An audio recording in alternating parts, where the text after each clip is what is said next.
Tips para sa mag-asawa, para mabilis makaipon. Makinig, alam mo ba kung ano yun? Ito yung tinatawag na penalty fine. Yes, narinig mo. Penalty fine. Alam mo kung ano yung penalty fine. Meron akong suggestion para sa inyo. Ito yung tips ko para sa inyo. Para magkaroon kayo ng ipon kayong mag-asawa. Mag-asawa ha. Para sa mga mag-asawa. Pwede rin sa mag-jowa.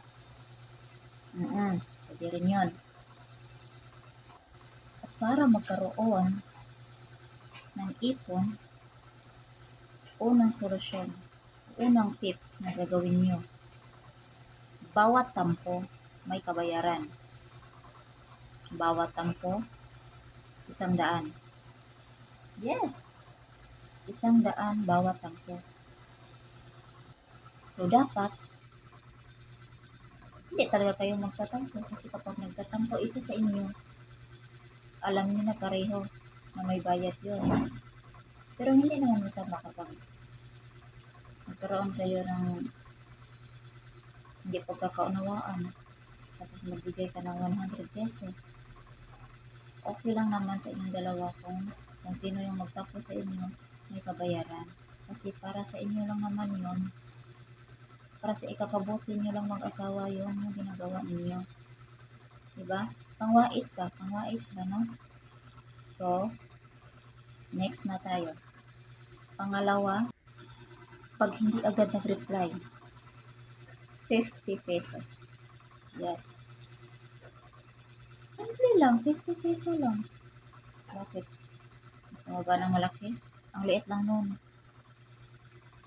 So, dapat, kayo nang bahala pag nagre-reply kayo o hindi. Kasi kapag hindi kayo nagre-reply sa mga sagot ninyo, sa mga tawag ng mag-asawa, kung sino man ang hindi nakakasagot, o alam nyo na. Pero dapat, bago nyo gagawin yon, dapat magkaintindihan kayo pareho mag-asawa. Na yung ginagawa ninyo is tanggap ninyo.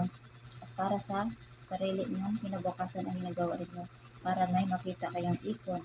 Kung sakali may emergency na mangyari, hindi natin alam, hindi ba? Tapos magkakapos kayo sa pera. So, dapat talaga magkaroon tayo ng ipon na ganito. Maging wais din minsan. So, proceed lang tayo sa pangatlong tips. Ito yung gumala ng hindi nagpaalam. Yes. Gumala ka ng hindi nagpaalam, meron ka ng 200. Yes, 200. Medyo malaki-laki din. At pang-apat, pag tinupak yung mister mo o yung asawa mong babae ng walang dahilan, tinupak ng walang dahilan, meron ka ng 500. Ano, bakit 500? Bakit malaki compare sa iba? 500 kasi tinatupak lang siya ng walang dahilan. Ano yung parang sira? O, yun. Kaya, mag-isip-isip na kayo, mga mister, mga misis, mag-isip-isip na kayo kung tutupakin ba kayo o hindi. So, proceed naman tayo sa next. Makipag-chat sa iba. Yes. Ito yung masaklap eh. Ito yung uso ngayon ba? Ang dami na yung mga gumagawa nito na nagpapag-chat sa iba. Makalalaki o babae, nagpapag-chat sa iba. So, yun yung bantayan ninyo. So, 500 bawat isa sa inyo mag-asawa. Kung sino yung nakipag-chat sa iba, meron na agad 500. O, ito yung, so, sa pamamagitan nito, dito natin malalaman kung sino yung loyal natin, kung sino yung loyal sa mag-asawa, hindi ba? So, isip-isip pag may time. Ito yung panghuli. Mag-umpisa ng away. Yes. Kapag nag-umpisa kayo ng away, meron na agad 1,000. Bakit ang laki-laki no? Siyempre, away na yon. Hindi yon basta-basta kahit anong dahilan lang. Away na yon. Sino ba sama sa ating lahat na gusto makipag-away, di ba? Walang sino man sa atin na gusto mag-away. Gusto natin ng tahimik na buhay. Lahat tayo, nangangarap tayo ng masaya at tahimik na buhay. Tapos, magkaroon lang ng away.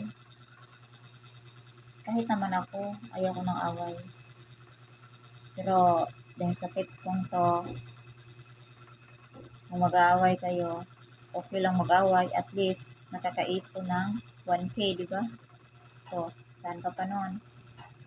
So, ang tips ko para sa inyo, makatulong para sa ating mag-asawa. Sa mga mag-asawa dyan, ito ay makakatulong sa inyo. Ito yung wais na gagawin. Pero may maidudulot naman kahit paano. So, yun lang lang po. Maraming salamat sa panonood.